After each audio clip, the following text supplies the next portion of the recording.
Today, we're diving into a really powerful strategy for the classroom, one that's all about building community instead of just handing out consequences.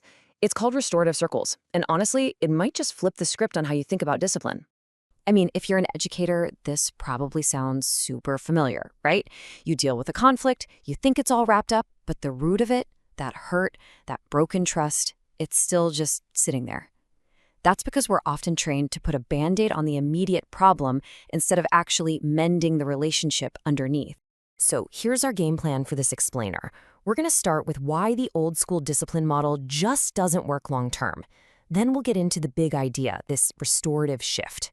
We'll break down 3 different types of circles you can use, cover the must-have rules to make them work, and then get into what real repair looks like.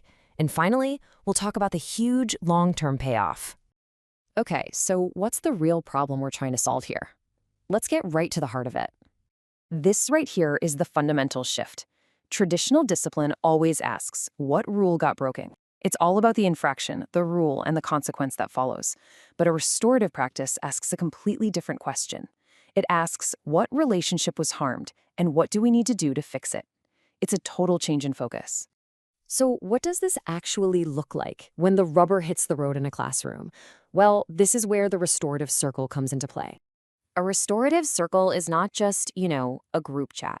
It's a very intentional, structured conversation.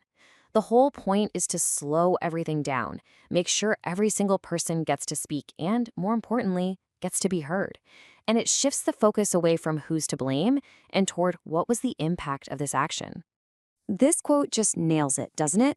Changing that one question completely transforms the classroom dynamic. You're moving away from a system of crime and punishment, and you're moving toward a community where everyone feels responsible for making things right. Now, it's also really important to be clear about what restorative circles are not. This is not group therapy. We leave that to the professionals. It is absolutely not about shaming a kid in front of their peers or forcing them to choke out a sorry they don't mean. And this is critical. It never, ever replaces your safety procedures. This is a tool you use for repair after a situation is de-escalated and everyone feels safe. Okay, so let's get practical. This isn't a one-size-fits-all kind of thing. There are actually 3 main types of circles, and each one has a really specific job. This chart breaks it down perfectly. First, you've got proactive circles. Think of these as your foundation. You do them regularly, maybe once a week, to build that sense of trust and community before anything goes wrong. Then there are reflection circles. These are great for those little things that impact the whole group, but you don't need to call anyone out. And finally, you have repair circles. These are for when specific harm has been done, and you need to bring people together to figure out a way forward. For any of these circles to actually work, they have to feel structured and safe. And that means there are a few rules that are totally non-negotiable. These 4 things are your pillars. The predictable structure helps students feel safe because they know what to expect. The talking piece makes sure people actually listen instead of just waiting for their turn to talk. Creating the norms together gives students ownership. And making sure everyone is calm before you start is absolutely essential. This is about reflection, not reaction. I want to pause on this talking piece for just a second. It can be anything. A small rock, a whiteboard marker, a stress ball. It sounds so simple, but it is an absolute game changer. The rule is simple and powerful. If you're not holding the piece, your only job is to listen. This one little thing can radically improve the quality of conversation.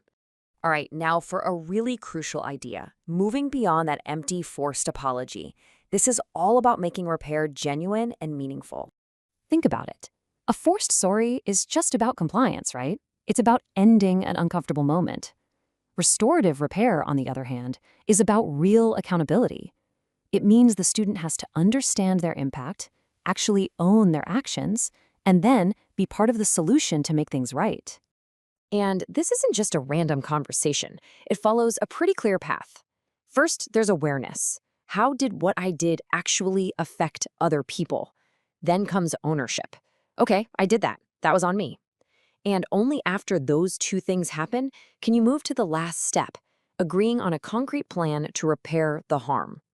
And repair can look like a lot of different things. Sure, it could be a truly sincere apology, but it could also mean replacing something that was damaged, helping to clean up a mess that was made, or even working on a plan to make sure it doesn't happen again. The key is that the repair has to be connected to the actual harm. Okay, I know what you might be thinking. This sounds like it takes a lot of time, and it does. It's an investment. But here's why that investment pays off big time down the road. This is the paradox that every single busy teacher needs to hear. By taking the time to really truly resolve a conflict once, to actually repair that relationship, you stop it from popping up again and again, you break that cycle of resentment and repeated misbehavior, and that frees up so much more time for actual teaching. And you don't have to wait for a big conflict to get started. Seriously, try this tomorrow. Run a super quick 5-minute proactive circle. Just gather your students and ask one simple question. What helps you feel respected in this classroom? And then just listen. It's that simple, and it's a powerful first step. So we'll end with this question to just kind of chew on, because at the end of the day, that's really the choice we're making. Are we just managing behaviors day in and day out? Or are we proactively building a strong classroom community where every single student feels like they belong?